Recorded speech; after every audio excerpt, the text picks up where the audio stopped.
तुम्हें मालूम है क्या कि कविता पहाड़ों से घिरे किसी वादी में खिलता एक पुष्प है।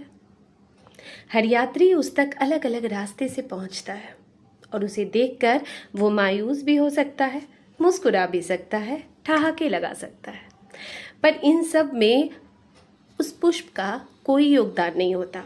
वो तो बस वहाँ था। इन सब में अहम होती है यात्रा कि कौन किस रास्ते वहाँ तक पहुँचा।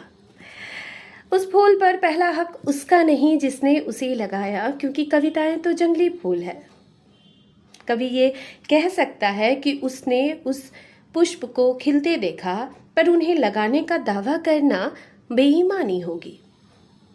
हमारे इतिहास के पहले प्रेम पत्र में ही अब तक की सारी कविताएं लिखी जा चुकी है। तो ये पंक्तियां हैं एक नई किताब से, और इस किताब के लेखक हैं हमारे प्रशांत सागर जी, जो किताबगंज के ऑनर है। किताबगंज की कविताओं के तो हम सब दीवाने हैं, और ऐसे में जब इनका दूसरा काव्य संग्रह आता है, पहली तो फफूंद थी, अभी दूसरा काव्य संग्रह आया है और इसका नाम है गुप्त प्रेम पत्र। ये पंक्ति प्रकाशन से आई है और इसमें बहुत अच्छी अच्छी कविताएं, गुप्त प्रेम पत्र हैं सारे।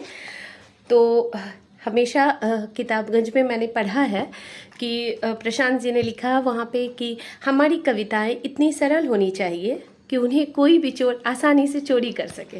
मैं चोरी करती हूँ उनका नाम लिखकर, और आज फिर मैं उनकी एक कविता आपके लिए लेकर आई हूँ, और इसका शीर्षक है प्रेम और पहाड़।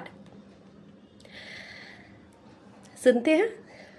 मैंने सारी कविताएं खुद के लिए नहीं लिखी, कुछ उन लोगों के लिए भी लिखी जो खुद नहीं लिख पाते। मैंने अपने उस दोस्त के लिए लिखा जिसे अपनी पसंद वाली नौकरी ना मिली।